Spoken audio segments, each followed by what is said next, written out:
So far, we've had 2 solid releases in the Shantae series, both with their own struggles to set sail into the vast sea of game market oversaturation, yet achieved a level of quality uncommon to the tides of garbage usually found. Cue the next on plank. Is Shantae and the Pirate's Curse a treasure waiting to be discovered, or should this one be buried at sea?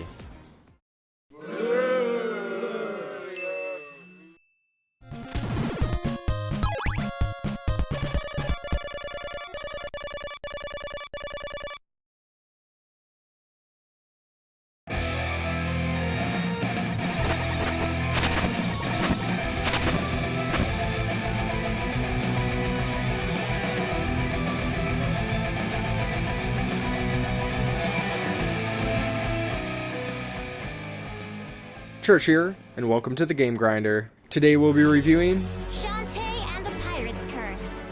Shantae and the Pirate's Curse was again developed by WayForward Technologies, with collaboration from Inti Creates. Inti Creates was recruited when Matt Bozen found Shantae fan art created by an Inti employee, Makoto Yabe, who encouraged Bozen to contact the studio. Inti is known for the Mega Man Zero series, and also the Mega Man 9 and 10 releases. Like Shantae Risky's Revenge, Shantae and the Pirate's Curse was self-published by WayForward and was originally released in October of 2014 for the Nintendo's 3DS via their eShop, and has since been released for the Wii U eShop and PC. I played Shantae and the Pirate's Curse on the PC via Steam. With the third installment of the series, it's quite obvious that the Shantae games are an evolution and an experimentation and refinement in what it's trying to achieve, and Shantae and the Pirate's Curse is no exception. The basic gameplay and mechanics are exactly what we'd expect from an entry in the series, with everything else adjusted and improved upon just like we saw with the last release compared to the original.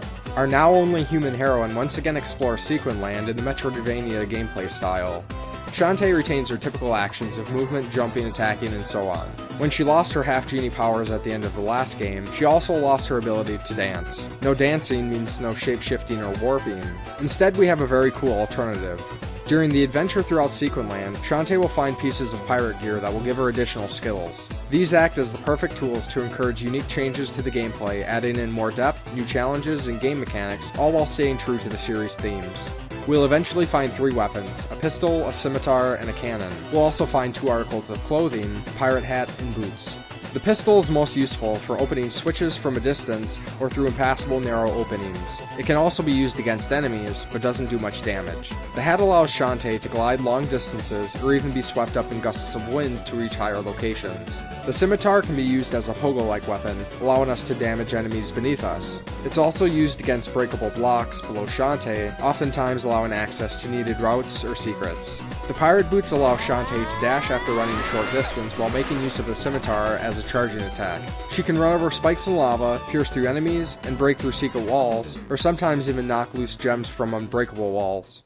Lastly, we'll find a cannon. After the initial jump, Shantae can fire the cannon up to 3 times, launching her higher with each blast. The trick to using this optimally is using the extra blasts while keeping up her momentum. A great benefit to having this gear with various abilities is making use of multiple skills at once, allowing us to clear incredibly long distances, all while damaging enemies if needed. As we progress further through the game, the combination of these skills becomes more and more necessary and eventually becomes required to overcome various obstacles. There's a few particular areas we'll have to get through using the boots, hat, and cannon that will quickly show you how well you've learned to make use of the gear. Some of these are pretty crazy and punishing, but it's a very fun challenge and isn't cheap about it. Along with the general challenge of the game, the health and death systems have been revamped again, and it really improves upon what the second game had started.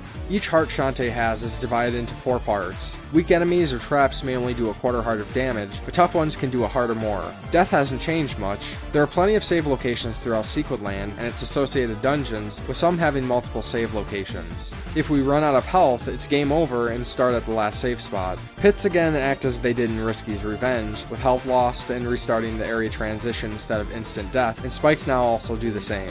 A neat inclusion is the auto health potion. If one's kept in the inventory, when all health is depleted, it will restore health back to the max, avoiding that pesky game over. The item system has been tweaked again. We can still purchase health potions and now auto health potions. The Pike Ball and Super Pike Ball are the only offensive items that were kept, and I think this made sense. In the previous games, I never really used the Fireball or Lightning Cloud unless I had to use it for progression purposes. The offensive items are exhaustible again, and despite me liking the magic usage system in Risky's Revenge, I think it made things a little too easy. Pike Balls are relatively affordable and can be found from enemy drops sometimes as well. I should mention that the warp squids that allowed us to warp from one squid statue to another in the previous game was removed, and obviously since Shantae no longer has her genie powers, she can't use the warp dance either. To make up for this, we now have a new item, the pirate flare. While out and about, we can use the pirate flare to quickly warp back to the pirate ship that can transport Shantae from place to place. Other usable items to buy are the monster milk, that when drank will increase Shantae's damage for a short time. There's also a very handy bubble shield that will give Shantae temporary invincibility against projectile attacks, though I didn't really use this much during my first playthrough. Other notable things to buy in the shop are upgrades for Shantae like shampoo for adding additional damage, conditioner to increase attack speed, and upgrades for the pistol and scimitar, and additional skills like the backdash, a quicker recovery when knocked down, and a powerful kick. There's a couple collectible-like items hidden throughout the areas. While we explore Sequin Land, we'll come across heart squids, and when 4 are collected, they can be turned into the smith who will create a heart holder, giving Shantae an additional heart of health. We'll also encounter the cackle bats, magically mutated tinker bats that when slain, we can collect a mysterious dark magic using the genie lamp. I'll go into more about this later. We should be used to this by now, but once again Sequin Land is the host to a large variety of enemies to encounter. The third installment of the series has a blend of enemies from the earlier releases and a bunch of new baddies. I can't say for certain, but I'm pretty sure the enemy count probably rivals both previous games combined. Enemies fit the environments well, and are as detailed and animated as ever. With a variety of locations to explore, it's nice to see something different at each place. With more enemies comes more challenge, and this game really brings that home. I feel Shantae and the Pirate's Curse really got the difficulty down to an art, perfectly providing a curve that breaks us in and will make you its bitch towards the end of the game if you play carelessly. It's a very fair challenge, giving you the practice needed at a pace that should allow anyone to see the story through to the end. At the same time, like I said, carelessness will either get you killed or be ready to keep a full stock of potions at all times. Mini-bosses sort of make a return, more so being tougher enemies that will just act as roadblocks until defeated, and adds a nice challenge from the usual fodder. A great improvement is the many more bosses to encounter. Instead of exploring Sequin Land in a direct fashion like before, we'll now visit a variety of islands. Within each island is a dungeon or a labyrinth of some kind, and before reaching our goal at each location we'll face off with a giant-sized boss. Many of these fights will test the skills we've learned up to that point, but I wouldn't say any are too difficult once their patterns or weaknesses are discovered. As you've noticed, there's now a damage counter for enemies. This is pretty much a must in a game that has damage-enhancing items and weapon upgrades. Hair upgrades. It's not a necessity, but incredibly convenient to have some sort of feedback, especially in terms of reasoning why the monster milk and hair upgrades have a point being in the game. A minor addition to the combat controls, and I really appreciated this for some reason, is the inclusion that Shantae can be knocked back when damaged while in the air. It adds in a little bit more strategy, making caution and planning very beneficial while engaging enemies while platforming. Besides dropping gems, enemies may now drop consumable food items like flesh pops, meat chunklets, bento boxes, and lobster tail. They may also sometimes drop the exhaustible items like the pike ball. With 2 games to learn what works well and what doesn't, the exploration throughout Sequin Land has a unique twist on it compared to what it was before. I already mentioned that we'll now visit islands instead of the direct left to right traveling throughout the entire game. Of course, we'll start out with Scuttletown and its surrounding areas, but eventually we'll make use of a boat to travel to another island. Similar to how areas were laid out in the previous games, there are usually a bunch of screens worth of areas to go through, and we'll eventually come across one of the aforementioned labyrinths. Finishing up the necessary goals, we'll move on to another island, or return to a previous one to access additional locations or secrets. The map has been reworked, and is pretty spot on with what we'd expect from one. I liked the uniqueness of the map in Risky's Revenge, but it was sometimes hard to make sense of things. This game takes the no bullshit sort of approach, and though it doesn't have the extra creative touch to it, it's easy to use and a valuable asset while exploring the corners of Sequin Land. A related inclusion is when we're at the sailing screen between the various islands, we're now shown how many heart squids or cacklebats we have or haven't found at each. It's another convenience that I appreciate. Just like any game that's on Steam, there's a bunch of achievements that can be earned, and added to that, and I thought this was pretty cool, is I found there's quite a few hidden achievements to earn as well. Their goals aren't listed at the achievement screen, but are easily discovered online. Shantae and the Pirate's Curse has 2 different game endings, a good one and a bad one, but that's something I'll leave for those who want to play the game to find out. Much like the previous game, completing this one will unlock the Pirate mode, which allows Shantae to begin her adventure with all the pirate gear. One particularly awesome effect of this mode pretty much makes the game excellent for the speedrunning community, and has already been included on the Games Done Quickly charity marathon. As per usual, I'd like to mention that I will be discussing the story, and it's definitely spoiler country, so if you'd like to skip ahead, go ahead and click on the annotation. Let's move on then. Our story opens up over turbulent seas. An ominous voice speaks of weakened magic invoking a curse and a resurrection.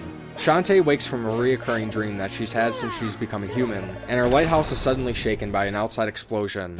She heads outside and discovers Scuttletown is under attack. Rushing in to do what she can to defend the town, she sees Sky and Bolo among the chaos. They tell her the Ammo Baron is assaulting the city, then heading into the fray, Shantae learns from the mayor that he never actually paid the Ammo Baron back after selling and reclaiming the city from him during the events of Risky's revenge. Shantae confronts the Ammo Baron, and after a quick battle, knights from the Royal Guard step in.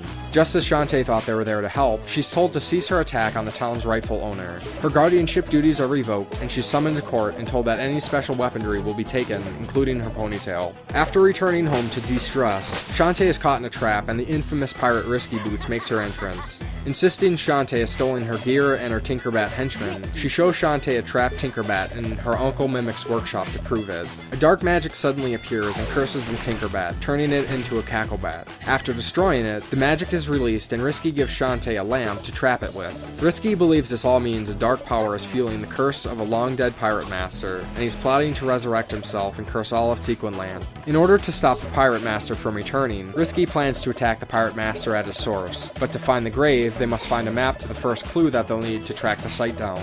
With it decided, and Shantae determined to help, she heads to the royal palace to find the map and report in for her court summons. The advisor who sees her dismisses the charge and hides it away, and Shantae locates the needed map. Returning to Risky with the map, they agree to work together to stop the pirate master's return. Boarding the steam-powered Oceanic Tinker Tub Mark II, they shove off and the real adventure begins. From here, Shantae and Risky begin to explore one island after another in pursuit of the location of the Pirate Master's grave. Besides the specific destination goals, Shantae will face a series of roadblocks along the way. These tend to be some sort of problem to help another character overcome, and until completed, may prevent progress. There's a widower searching to restore his wife, a couple of women who've gone on vacation but find they're swimming and the sun hasn't turned out as planned. We'll also find coins that have been lost for the 3 gamblers we encountered at the Gecko Chamber in the first Shantae game. Eventually we'll find Roddy Tops, and after saving her from a pickle of a situation, she and her brothers will help Shantae at various times throughout the quest to make up for previous wrongdoings. While we progress through the story, the Ammo Baron begins to rebuild Scuttletown to his liking, and eventually builds a gigantic cannon for unknown reasons. Some other notable and hilarious side moments are when reaching the Tanline Island, Shantae is taken against her will by a cult who believes she is their missing princess. This of course causes her to make a sneaky escape and discovers a fairly comical situation. There's also Brandon, who seemed to have lost his sword, and once again regained becomes Branson, a He-Man-like character with some interesting ideas. Bolo and Sky have a few funny moments during the story as Bolo is looking for the next big job, and the drama surrounding Sky and her parents as they seem to be caught up in finding Sky's partner is definitely something else. At one point during the search for the next map to the Pirate Master's grave, Shantae will visit the underworld. Here she'll meet a lost soul that seems to share many similarities with the quirky Roddy Tops. Shantae will also meet a shadowy, bald man who speaks of a daughter that Shantae reminds him of, but cannot seem to remember as the underworld causes the inhabitants to lose their memories over time. As the journey nears its peak, the Ammo Baron is discovered to have been plotting to overthrow the Sequinland Palace, and is thwarted by a crafty Bolo. Shantae and Risky finally discover the Pirate Master's grave and make their move. Risky advises Shantae to capture all the dark magic before they proceed, and in the process, the Pirate Master restores himself and captures Risky. We also learn that he had slain many of the genies, and the remaining ones sacrificed their powers to trap him, and this included Shantae's mother. It becomes clear that when Risky captured Shantae's genie powers, and they were subsequently destroyed by Shantae, it released the seal trapping the Pirate Master. The Pirate Master then escapes, capturing the Sequinland Palace and cursing the island, and Shantae makes her way through the palace tower to stop the risen monster. He steals back the pirate gear, demands the dark magic or Risky's life, and Shantae submits. She frees Risky, and when she releases the dark magic that's been collected, Shantae's powers are restored. Risky commandeers the Scuttletown cannon and begins to rain fire on the Pirate Master while Shantae battles him up close, and together they're able to defeat him. With the threat of the Pirate Master gone, Shantae's powers restored, and Risky and her minions free from the curse, Risky takes her gear and leaves. Returning to the Ammo Baron's altered Scuttletown, Shantae decides to try granting a wish, and succeeds in restoring Scuttletown to its former self. Shantae then finds Risky, who reveals her plot the whole time involves stealing Shantae's magic, starting the chain of events that led up to the Pirate Master's destruction. With a mutual understanding, Risky heads out to sea to concoct her next scheme. Before playing Shantae and the Pirate's Curse, I really wondered how they'd improve upon the overall presentation compared to that of Risky's Revenge in the original release. It's with great pleasure that I found that pretty much every aspect of the game has been enhanced in some way or another. Every main character in the game has more personality and added animation than ever. Our main characters have become more fleshed out, adding in their own quirks to make each more unique. Even the secondary NPCs have more personality than we've seen in the previous entries. By now I'm sure you've noticed that during conversation there's additional audio cues. When Shantae starts conversation with one of the other main characters, she'll usually start off by saying their name, and as dialogue progresses, oftentimes she'll have various expressions. This is really just another inclusion that adds even more personality to a lively game, and shows the care and attention to detail that's really put into this release. This third installment really embraces its humor, squeezing in jokes and puns at every chance, and there are some serious laugh out loud moments. The environments are more detailed, with additional layers of art to improve the aesthetics of an already aesthetic experience. Even though we've seen many of the same area types before, like fields, forests, swamps, deserts, and frozen lands, there are additional styles added in, and each has been redesigned compared to what we've seen before to keep it fresh and unique. Besides the visuals alone and the gameplay mechanics that I've already mentioned, there's a nice amount of events to switch up our usual combat and platforming. Each game in the series seems to add a little twist here and there, and I definitely appreciate the thoughtfulness. Though basically the same in one way or another, they're still unique in their own right. The scenario when we face the Ammo Baron's attack on Scuttletown, and when we find Roddy Tops and help her get back to the shack are particularly fun. Jake Kaufman returns as the composer for the game's soundtrack, and as much as I was impressed with the Risky's Revenge soundtrack, Shantae and the Pirate's Curse kinda blew it out of the water. There's nearly twice as many songs as the last release, and most being completely new. Like we saw before, Jake Kaufman remixes some of the old songs while adding in new stuff, and keeping a very distinct theme throughout.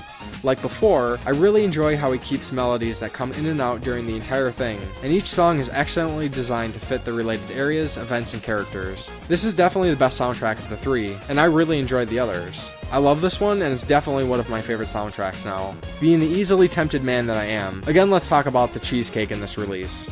Matt Bozen and his team stepped up everything else, why not amp up the fan service as well? Personally, I say bravo to that.